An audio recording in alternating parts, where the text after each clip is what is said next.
Welcome, ladies and gentlemen, to the Kim Barrett Show. I am your host, Kim Barrett, and on today's episode, we have the amazing Zach and Rock from SquadCast joining us, and we talk all things podcasting. So if you're looking to grow a podcast and interested in why people do it, how do they monetize it, and things like that, this is the episode for you. You do not want to miss this one.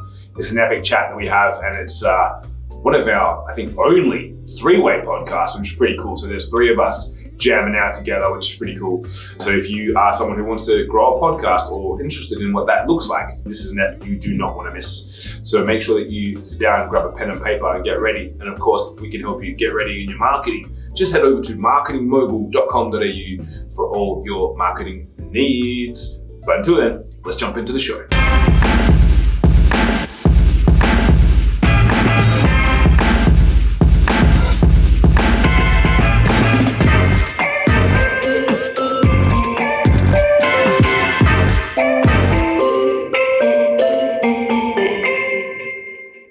Gents, thank you so much for joining us today. Really appreciate you making the time.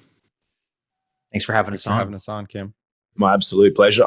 Now, it might be different for each of you, but if I met you guys out at a party and we're having a chat, maybe a beer or two, and I said, guys, what is it that you actually do?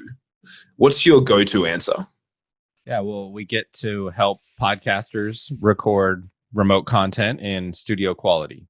So that's really helping. Our mission is to amplify collaboration, and we really bring that to life through a set of tools and technology for helping podcasters connect with their guests anywhere in the world and then record that conversation for their audience to have a great experience. Awesome. And anything different for yourself, man? Is that your answer as well? It's the great answer, the diplomatic answer. It's the CEO answer for sure. So I definitely applaud that, and it is certainly what we do on a day-to-day basis. I guess a little bit more raw of a reaction would be something that our founding advisor, Harry Duran, the host of the Podcast Junkies podcast, would just really hammer and reiterate to both of us. But for me, it stuck at home because I run the business side of things, the financial side of things more, where it leads obviously he's the CEO, so he leads the whole company, but especially focuses on the tech side of things. So Harry's advice was, how are you driving more sales? How are you making more customers happy? So that's kind of my approach of looking. How I wake up every day is who am I serving today? How am I helping podcasters, creators out? Because that's ultimately what's going to help our business continue to survive and thrive. Yeah, love that. I love getting the two different viewpoints on that as well. So fill me in for people if they're listening. Like obviously they're listening to a podcast right now, hopefully, or watching this on video on YouTube or whatever they might be. But when it comes to running a podcast, I know why I do it, but you just mentioned obviously helping them grow and improve sales, especially for content creators and things like that as well. How do people leverage and use a podcast when it comes to that? Apart from just obviously great content getting out there, what are some of the different strategies? Because I feel like sometimes people just go, "Oh, podcasting, that's cute," but what's the end outcome of doing that? There are a lot of them, and they're not all necessarily monetized in kind of dollars and cents. So some of the favorites that I've seen are the networking benefits that come from interviewing thought leaders within your field and topic of conversation. There's a social equity that is established through helping people gain access to an audience. Maybe that's an author, maybe that's somebody looking to get their ideas out there in the world. So that's certainly a form of value that isn't necessarily like an ad that runs at the beginning or the end of your episode. There are others. One of the more common ways that we've seen podcasters and content creators, go pro is to not necessarily monetize their content directly, but use their content as a marketing channel that they own to help really drive traffic to a product that they have kind of in parallel, in tandem with that. So that's, really, really two ways that I'll share. And do you have any others that come to mind, Rock? Yeah, absolutely. So I kind of think that a podcast is becoming just very similar to having a social media account. I think everybody, whether you're a company or an individual, you're going to have some sort of presence in social media. And I do think that we're seeing a similar pattern happen with podcasting, different use cases. And I think that's what's cool is like we all use social media in different ways. Some people, it's critical to their business and they get direct revenue from their efforts on social media. But some other people, it's a good way to build their brand or their reputation. And I think podcasting is a similar way, but you can, in the sense that you can get different use cases. Like Zach said, you don't have to necessarily get direct sales or direct revenue from your podcast. Like I think a lot of people that enter the space think of the only way to get money from podcasting is to get from advertisers, which is certainly a great and tried and true way and a successful route because of the unique bond that podcast host has with their listeners. And it's had a positive experience for advertisers. But I think there's so many other benefits to building an audience, building relationships with that audience or with your guest who you're interviewing. That's a big part of podcasting as well. So there's so many benefits. And I just think it's going to be a part of all of our digital footprints, if you will. And some of us will use it more as the entree of our offering, and some will have it as an appetizer or dessert, or maybe it's crumbs to them. But I think we'll all kind of, maybe not everybody will have a podcast, but it'll be similar. Like every company will, everybody, any business and anybody that wants to build influence will have a podcast because it's a great way to do it. And obviously you guys being in the space so much, and the difference, what do you guys see is the difference between like video podcasts and just doing audio only? And like, what do you think are some of the pros and cons? Because I know a lot of people, obviously we do a video podcast, so, I can leverage my skills, which is Facebook advertising, and I can pump traffic to it and things like that. But what are you guys seeing as the difference or some of the nuances between like having one that does both or just an audio only type podcast? Yeah, well, there are some different strategies that we've seen people have success with. So one is that, one of our advisors and good friends, Pat Flynn, he has his podcast, Smart Passive Income, but he has his YouTube channel, which is under that same brand, but he makes content that's specific to each channel. Sometimes they cross over, but a lot of times and this is same is true for his Instagram, where he creates, kind of platform specific content, but it's all under the umbrella of the Smart Passive Income show. So that's how I think of it from the creator perspective. But also what's interesting is kind of the audience perspective, which is really why we're making this content and working really hard to create it and add value is for our audience. So that's really interesting to look into your question from that lens. And the Edison Research Infinite Dial report really confirms that that's how the audience looks at our content, is not necessarily the way we do, where we see these lines where I have my podcast, I publish it over here. I have my YouTube channel, I publish that over here, and all of that for the different channels that we have. To the audience, it's a show. It's just an abstract show, and you can access and engage with that content and the creators and the guests and all of that kind of content universe under that brand of a show. And if they can watch something, they can watch it, or if they just have their ears while they're walking or driving or something like that, then you have your content available through those channels as well. Awesome. Anything different you'd add to that, Rock, or it's the same vibes for you? It's one of the things that we were a little bit skeptical about, to be honest with you, Kim, because SquadCast, the product that we work on and developed, is right now an audio-only platform. We help podcasters connect with their guests from anywhere in the world to record their content remotely in studio quality. But there is a video element to it because we felt like it really benefited and helped the conversation. But because we're engaging with podcasters on a daily basis, we like to listen to them. They're professional talkers, and it's been a very important and key component of our business to listen to these professional speakers and kind of get out of the way and build what they want or what they need. And they've been telling us this. And again, it's something that I was skeptical about because, like Zach said, like, they are different mediums. There are different use cases. It sounds like you know what you're doing as far as Facebook goes. And that's certainly another benefit that we see. But that's what we've learned through the various talks with podcasters, is that they are creating, again, it comes back to maybe the podcast is the main entree or where the bulk of their audience goes. But like Pat Flynn's audience, some people are going to get his content on Instagram, and that's where they get his value from. And so that's where he needs to be. And offering video recording is only going to help our customers and all content creators that want to record on SquadCast just get more out of their content and be everywhere just so that they can reach their audience wherever their audience is at.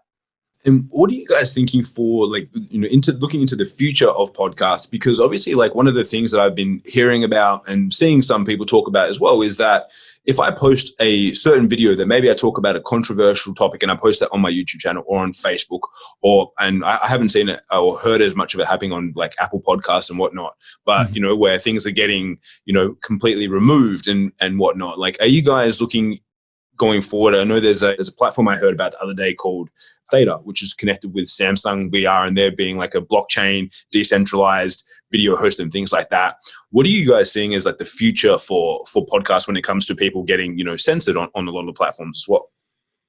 Yeah, one of the beautiful things, as I mentioned, it being kind of an additional marketing channel is a way you can think of a podcast. One of the kind of benefits or superpowers of podcasts compared to some of the other channels is that there are no gatekeepers. It's essentially, it's decentralized. You have directories where your show can be listed, but there's nothing stopping you from publishing an RSS feed on your domain or your hosting platform for your podcast. Let's say, Libsyn or Simplecast or Anchor, any of these hosting platforms. I've not seen any of them deplatform people for having content that there's no necessarily, kind of content guidelines that are equivalent on like YouTube or Facebook or something like that. And I think that has its positives and its negatives. Any technology, right, is neutral. It's how we humans choose to apply it.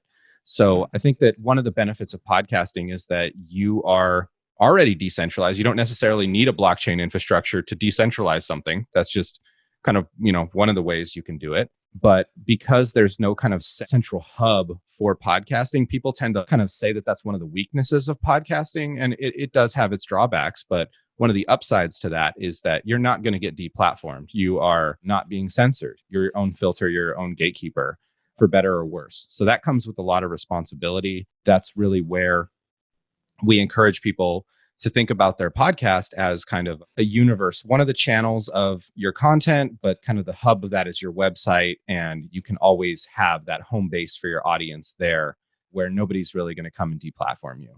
So that's one of the benefits. But yeah, I'm following, a lot of that kind of move towards fact checking and labeling and censorship across the web. And it's fascinating from, being a technologist. So yeah, I really appreciate your question for that reason. Yeah, no, I think it's a very interesting time on a lot of those, the more mainstream platforms. And I love that you said about having that hub, because I think a lot of times people forget when, I think you mentioned it, Rock, earlier, where you're like, if you're focusing on a specific platform and you're growing it up, but that also is still someone else's platform, right? If you get, cool, Yes. million followers on Instagram, if Instagram kick you off, you don't have those followers. They're not there. So I love them. We always iterate. It's like a wheel with spokes. It's like, cool, you can have the spokes, but they all got to come back to that core hub, which is your website. And I think that's so important to have, like you mentioned there as well. Now, what are some of the things that you guys see? That obviously you're speaking with podcasters every day. If someone's out there and they don't have a podcast or in the process of, I know that we've had a few clients who are just about to launch or really wanting to launch them. What are some of the pitfalls that you see at the very beginning, maybe in their first, 10, 20 episodes that you see sometimes people go, like, if they just avoided this, it would actually get a much better outcome for them? Yeah, I think it's a common thing that we see is kind of just afraid to start, maybe. I don't know if it's afraid to start, but just letting things distract you from starting that aren't really going to help your podcast. Specifically, what I'm talking about is like equipment is a big one where people spend a lot of time and money thinking about the mic and headphones. And certainly that's going to help you sound better. And that's good that you take your quality seriously. You should, but it's not going to necessarily, it's only going to make your podcast so much better. The content and the consistency of you creating that content is really what's going to make your show better and really build the audience. So, and it's just going to take time. That's the other difficult part about podcasting is the first few episodes are not going to be very good. And they probably shouldn't. That's okay. But getting behind the mic, getting reps, you're going to get better. You're going to get more comfortable, and you'll find that people will start to follow and get interested in your show if what you are providing is something that is considered valuable and unmet at the time. And that's the power of podcasting is just you can create your own audience within a niche that you're into, but you didn't realize all these other people are into as well. It's such a great way to really build influence, but I think a lot of people, they start off with all this passion and it's unfortunate because I think they are unrealistic of how difficult podcasting is, especially when you start off. So letting stuff like equipment get in the way of that, I think is a big bummer and far too common, where we'll see people that are just like recording like 20, 50 episodes and haven't even launched yet because they haven't got it right yet. And it's like, I suppose they're probably better in episode 50 than they were in one, but they still haven't like put it out there yet. Like putting it out there and getting feedback is a great way to improve as well. So maybe I gave you more than a few things. The big one is just like not starting, I guess. I love that. Anything you'd add to that, Zach? There's a lot of misinformation out there, or kind of glossy information, we'll say. So I think really that speaks to Rock's point as well, where you may choose to kind of focus on the wrong thing, or one It's thing overwhelming. and so he talked a lot about, equipment. I'll talk about kind of this parallel in software where you kind of get really wrapped up around, I mentioned something before about hosting your podcast. That's one of the common questions we hear at meetups and conferences, and just anytime we're having dialogue with the podcast community, is this question of how do I host my podcast? And that's a really good question. I'm not putting it down at all. And there's a number of phenomenal companies that we have great relationships with that offer that service. My point is that once you publish that first episode, the question changes from how do I host my podcast to who's listening and where are they and what can I learn about them? How can I engage with them so that way I have a feedback loop and build rapport with my audience? And unless you're intentional about that, some of those things aren't built into podcasting. You'd have to kind of set up your website so you can, have a newsletter. You have to kind of build a community somewhere. So there are some kind of pieces that you have under your control and design that you might get for free on other platforms or other channels. But I think that adds a level of flexibility that can be kind of a little bit like blank canvas at first for some folks, where it can be a little bit overwhelming. But to come back to the hosting question, it really switches once you publish to who's listening, what can I learn about them? What episodes are doing well? What can I learn about my process so that I can improve it? And that's really where I encourage people to, when they come to face that question, to think about it. Yes, where do you host your podcast and all of those things? But really, what's the analytics? Because your hosting provider turns into your analytics provider. And if you think about it, like you're kind of making this purchase decision based off of one initial question, but over the lifetime of your podcast, you're going to have a bunch of more questions. So I think that's more the right way to think about it is, how am I going to understand who's listening and which hosting provider provides me with the most robust analytics that's, IAB2 certified compliance. So that way you get the option to monetize in the future, just a standard way to collect those metrics and report on them. But you want to make sure that you're setting yourself up for success in that way, so you can really have that feedback loop and learn. Great answer. And I know for myself, when we first launched, luckily one of my buddies has a podcast production company. So he's just like, cool, Kim, you just record and put it into the folder. So I was like, cool, I don't have to worry about these things. I was like, nice. Can this microphone work? He's like, yes. I was like, great. And then hands off, because otherwise I think I would definitely have had that overwhelming feeling and trying to identify the questions to ask. Who knows? I was just like, cool, give me the finished episodes and I'll run traffic to them and I'll do what I do best. But Next I want to tie into that as well, and going, because I'm apart from hosting podcasts, we have advertising agencies. So I'm a marketer, I'm an advertiser. So I'm always like, cool, what's the hacks? What's the how do I, get, blow up and get 100,000 listeners? And I know that probably the technical and best answer is there's no shortcuts to success. Be consistent, consistently produce content and blah, blah, blah. But if you guys were to be like, cool, there are a few things that maybe there's one or two things that you guys notice, they go, it does have a real positive impact on a podcast.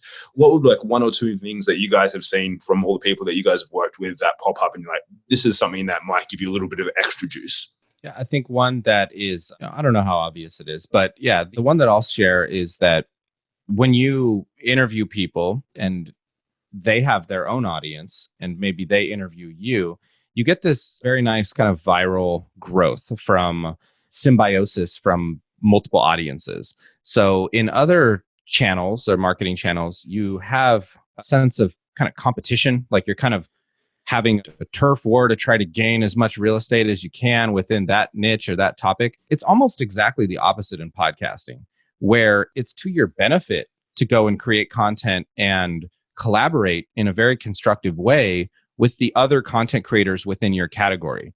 because you all have your strengths. You all bring something unique through your voice and the way that you choose to improv conversations with the guests that you interview or the topic that you talk about. But, they have their audience as well, and there's overlap there. It's probably not 100% if it's a Venn diagram, but, maybe it's like 60% or 80%. And that's really how audience growth works within podcasting, is why you have so many people kind of doing episode swaps with each other or interviewing each other, because that is really, if the metric you're looking to improve is audience and listening, there are other metrics, right? So Rock, maybe you have another metric that we can choose, but if you want to grow your show, that's the tried and true way. That's kind of less obvious because it's not really like that in other channels. Yeah, I love that. I'll just come to you in a sec, Rock, as well. And as you say, because normally it's like you wouldn't be out there and be like, here is my competitor, also look at them, right? Yeah. As you say, like on a Facebook ad, it's like, hey, look, also check out this company. But like you mentioned, if you do that swap there, because it's down to the voice, the way that people interact with you, and they go, oh, wow, like actually I like this person equally or maybe more. And in that case, it's great. And it's great to share those audiences. So I love that point. What about for yourself, Rock? What's a little, maybe not so well-known tip you've got there?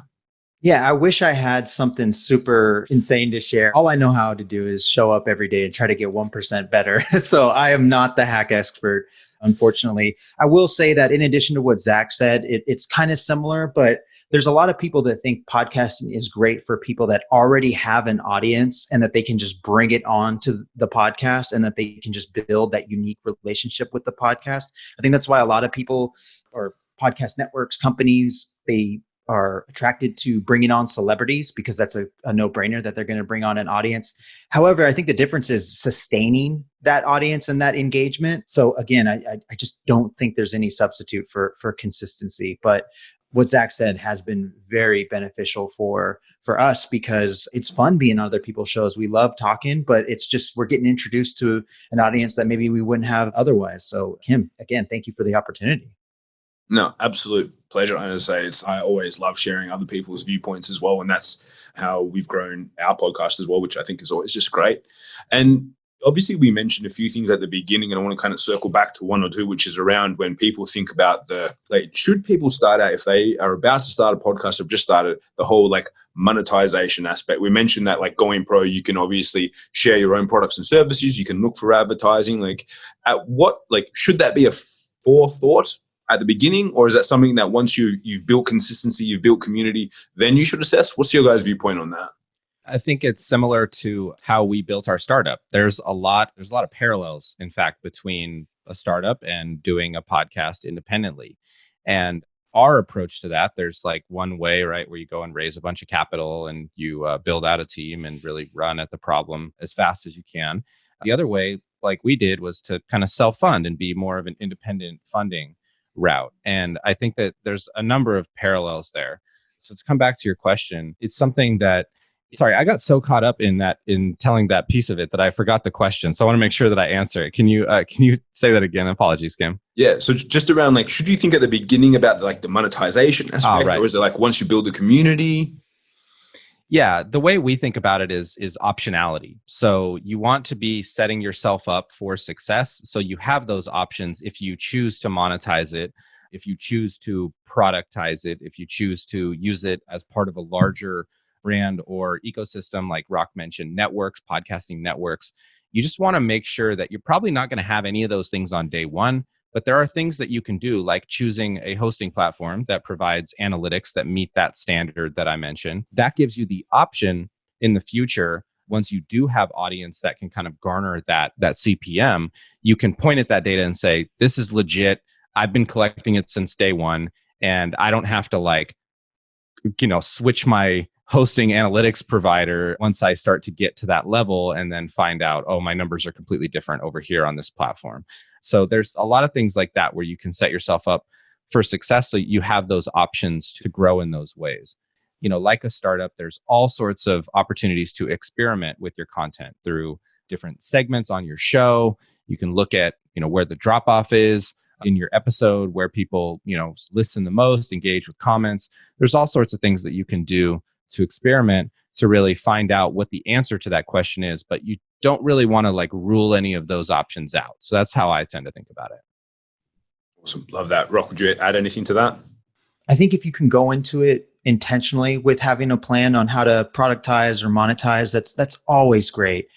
But if you don't, if you're listening and you don't have that plan, like I wouldn't beat yourself up over it, or don't let it prohibit you from starting your podcast. Like it's okay if you don't have that figured out. I think it's just a plus, because we've heard so many really inspiring stories of folks that maybe they did go into the podcast with intentions on monetizing. So an example that comes to mind is a podcast called A Bar Above. They started in Oakland, which is where we're based out of, but I believe they moved to SoCal. But we had the opportunity to see them speak or present at a local meetup on their story. And their original hypothesis for the podcast was they niche down on speaking to premium cocktail bartenders. I don't know if that's the best term for them, but mixologists. They weren't just making a rum and coke. They were doing other stuff. And so they're true crafts people. And so this show was kind of giving those type of bartenders the latest and greatest on best tips and news and industry trends and stuff like that. And what they thought the podcast was going to be a marketing vehicle for is I believe it was like bartending courses. And it ended up falling flat. But they put in a lot of time and effort, and the team, they're like really, famous people in that niche. And it didn't work out. But what they figured out was that they could productize mixologist level bartending tools. And so then they found that way to monetize. And so again, it wasn't necessarily intentional or intuitive at first, but they figured it out along the way. And to me and Zach, when we heard that story early on, it was super inspiring, because a big part of this is we want podcasters to get paid, but it can't just be advertising that's the only option. And so hearing stories like that, and we've heard a few others where a lot of people are funded by apps like Patreon, where their audience is basically paying for their services or their content, which is another beautiful thing. And we can list off a few other podcasters that we know who are making, full incomes based on their audience. And it's just, so ads aren't the only way. It's certainly a way, but I think if you can go into it with any type of intentions, you're a little bit ahead of the game, and you obviously are taking it seriously, which is definitely something I think is important, is differentiating between a professional mindset and an amateur mindset. But don't be discouraged, or don't think that podcasting is not for you if you don't have these big grand monetization plans. Over planning can actually work against you and feel very rigid over time. And that's why that's why I mentioned the experimental element to it. Like, you can totally change these things and be malleable, but it does help to have kind of a design, but don't feel like locked in and very rigid to that.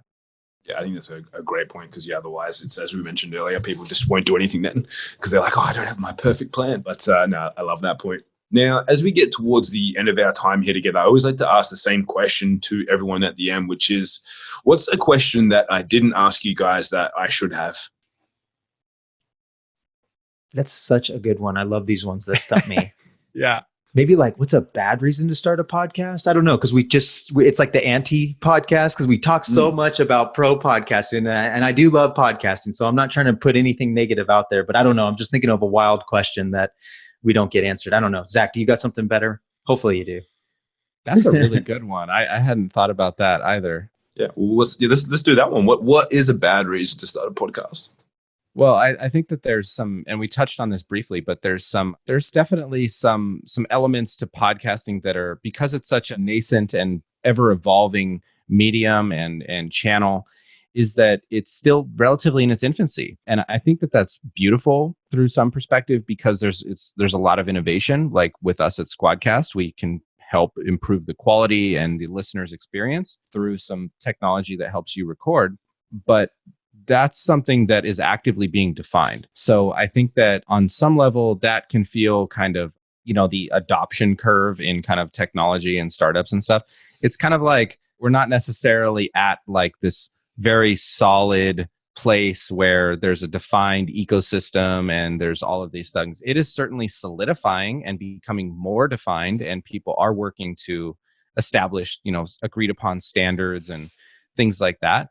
But I think from newcomers' perspective, that can be a little jarring if you're not necessarily like an early adopter on that adoption curve. So I think, and we see this in the industry OGs that we have the pleasure of working with, where, they were pirate radio. They were writing by hand their own RSS feed. They were figuring out how to host these MP3 files on their web servers and not have it fall down if they had a successful episode.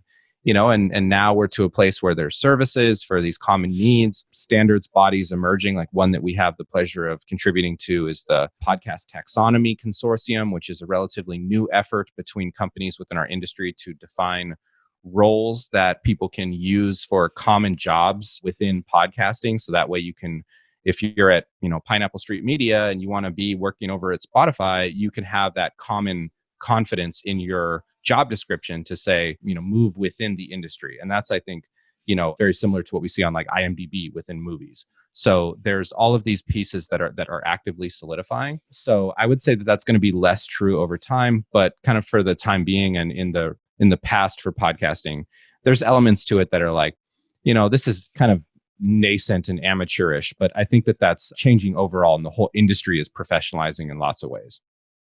Awesome. Love that. What about for yourself, Rock? Any other ones that pop out to you as a bad reason to start? Yeah. So I think if you think that you and your friends are going to turn on a microphone and just wing it and be the next Joe Rogan, it's probably not going to work out. So having some sort of a plan and strategy and topic is very important. And, it's totally fine to do that if that's what if you're just coming at it from a hobbyist perspective. But I think the audience that we're speaking to here is more professional focused and coming at it with a professional mindset. So I think you're going to have to put in a little bit more effort in the planning to reach that level, but it'll go a long way. And you'll really, it's a common pitfall that we see is just people they have the passion, but they don't have a plan. And you really, to go far, you'll need both. Another that I'll mention is like an ego pursuit. I think the podcasts that really succeed and thrive like businesses are the ones that are in service of having a positive experience and, a really value-driven experience for the people that are either, in our case, like, buying and subscribing to our technology service. But in the podcast world, that's your listener. So if you're not making decisions with your listener as the benefactor of that, that's kind of a tweaked, version of reality. So that's what we're always kind of trying to encourage podcasters is like, how does your choice in microphone help your audience? How does your choice in podcast hosting provider help your audience? And with SquadCast, it's very clear how we help your audience. And that's because, we always come back to that question. I love that. And now, if anyone's listening and they're like, I kind of like what these guys are about. These guys sound like cool guys. I want to find out more. Where's the best place for people to connect online to find out more about what you guys are up to? Yeah, we are incredibly, part of the podcast community and grateful to be able to play that role and work with the community directly through listening and, community events and conferences back when that was kind of a thing. But, in the meantime, we're on social media at SquadCast FM.